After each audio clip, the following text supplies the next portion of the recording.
उत्तर प्रदेश के प्रयागराज में शहर के बीचों बीच एक एयरक्राफ्ट क्रैश हो गया है, जिसके बाद वहां पर हड़कंप मच गया क्योंकि छोटा प्लेन केपी कॉलेज के ठीक पीछे गिरा था।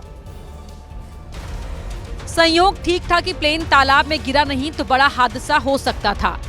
एयरक्राफ्ट के गिरते ही स्थानीय लोगों ने पुलिस को सूचना दी। फायर ब्रिगेड की टीम तुरंत मौके पर पहुंची और रेस्क्यू ऑपरेशन शुरू किया।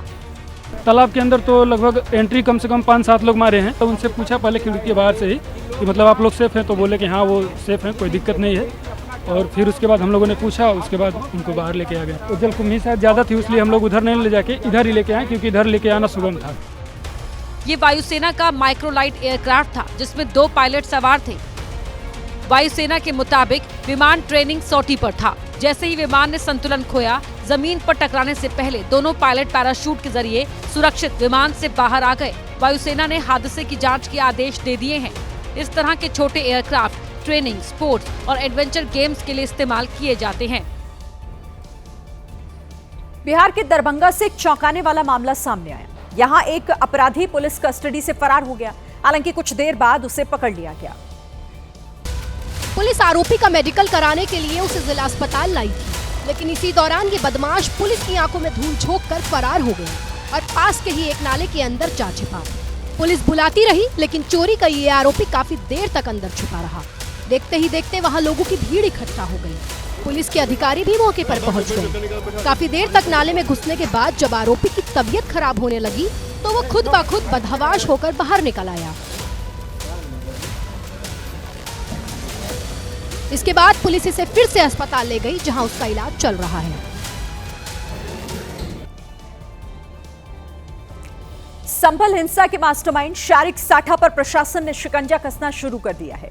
आज शारिक के मकान की कुर्की की गई। इस दौरान 4 थानों की फोर्स वहां मौजूद थी। पुलिसकर्मी ढोल बजाते हुए शारिक साठा के मकान तक पहुंचे। हालात न बिगड़े, इसके लिए भारी संख्या में पुलिस बल की तैनाती थी। इसके बाद दीपा सराय इलाके में मौजूद शारिक के मकान पर ये पोस्टर लगाया गया, जिसमें बताया गया कि कोर्ट ने शारिक के घर की कुर्की का स्थायी वारंट जारी किया है। शारिक के खिलाफ करीब 70 आपराधिक मुकदमे दर्ज हैं। इसमें हत्या जैसे संगीन मामले भी हैं और शारिक इन दिनों दुबई में बैठा है। जब संभल हिंसा की SIT जांच हुई तो शारिक साठा का नाम मुख्य साजिशकर्ता के तौर पर सामने आया। पुलिस का दावा है कि शारिक ने हथियारों की सप्लाई कराई और भीड़ को भड़काने में अहम भूमिका निभाई थी। तेलंगाना के संगारेड्डी जिले में मंत्री दामोदर राज नरसिम्हा महिलाओं को साड़ी बांट रहे थे, लेकिन साड़ी वितरण कार्यक्रम में हंगामा तब हुआ जब महिलाओं ने साड़ी लेने से इनकार कर दिया। तेलंगाना सरकार में मंत्री दामोदर राज नरसिम्हा मंच पर साड़ी बांट रही थी, तभी एक महिला उनसे बहस करने लगी।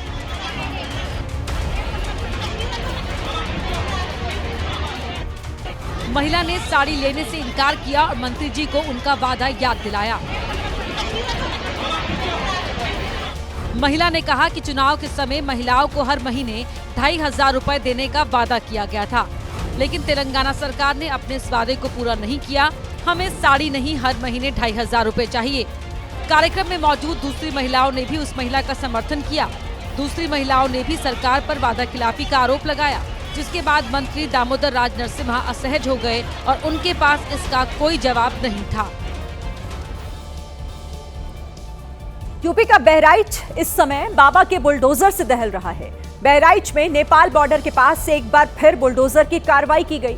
ये कार्रवाई किसके खिलाफ हुई है, दिखाते हैं आपको।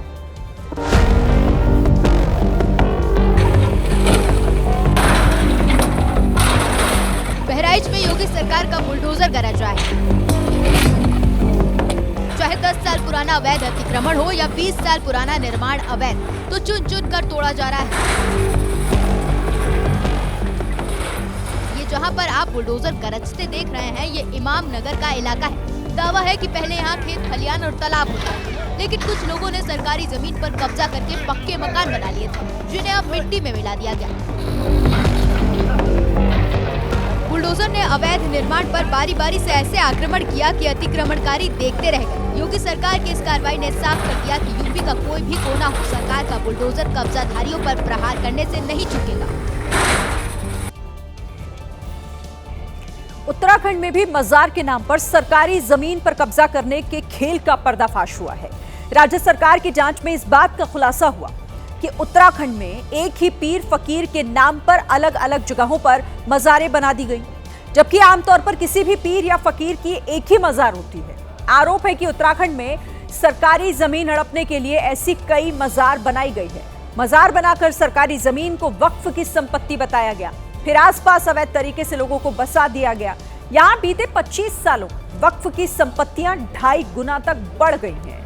राज्य की ज्यादातर मज़ारें अवैध सरकारी जमीन पर कब्जा कर बनाई गई हैं। अब तक 572 अवैध मज़ारों को बुलडोजर के जरिए हटा दिया गया। यहाँ दिलचस्प बात यह है कि हटाई गई किसी भी मज़ार में किसी पीर या फकीर के शरीर के अवशेष या ऐसा कोई धार्मिक प्रमाण नहीं मिला जिससे ये कहा जा सके कि यहाँ सच में किसी को दफनाया गया था। अब इससे यह भी शक और गहरा हो गया है कि इन मज़ारों को केवल जमीन को कब्जा करने के उद्देश्य से ही बनाया गया होगा। जांच में पाया गया कि अभी भी उत्तराखंड में सरकारी या प्राइवेट जमीन पर 300 से ज्यादा मज़ार मौजूद हैं। एक बड़ी खबर आपको बता दें, तेलंगाना के हनुमाकोंडा इलाके में एसीबी की बड़ी कार्रवाई। करप्शन केस में निलंबित अतिरिक्त कलेक्टर के ठिकानों पर छापेमारी की गई है। मौके से करोड़ों का कैश और सोना चांदी बरामद हुआ है। 5 दिसंबर 2025 को 60,000 रुपए की रिश्वत लेते हुए रंगे हाथों पकड़े गए थे वेंकट रेड्डी और उन्हीं के कई ठिकाने जिस पर एसीबी की नजर थी, जहां छापेमारी की गई है। निलंबित अतिरिक्त कलेक्टर के ठिकानों पर रेड।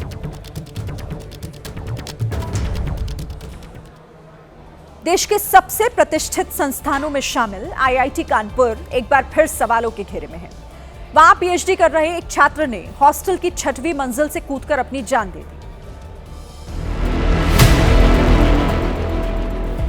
जिसकी पहचान राजस्थान के राम स्वरूप ईशाराम के रूप में हुई। 6वीं मंजिल से कूदने के बाद छात्र को गंभीर चोटें आई। उसे इलाज के लिए अस्पताल ले जाया गया, लेकिन डॉक्टर उसे बचा नहीं पाए। बताया गया कि छात्र मानसिक तनाव के दौर से गुजर रहा था। जो इनिशियल इन्वेस्टिगेशन है उससे ही पता चला है कि ये डिप्रेशन की प्रॉब्लम थी और कई बार इनकी काउंसलिंग भी हो चुकी थी। राम स्वरूप अपने परिवार के साथ यहाँ रहते थे। छात्र ने ये कदम क्यों उठाया इसका पता नहीं चल पाया, लेकिन इस घटना के बाद एक बार फिर छात्रों के मानसिक स्वास्थ्य पर सवाल खड़े हो गए हैं।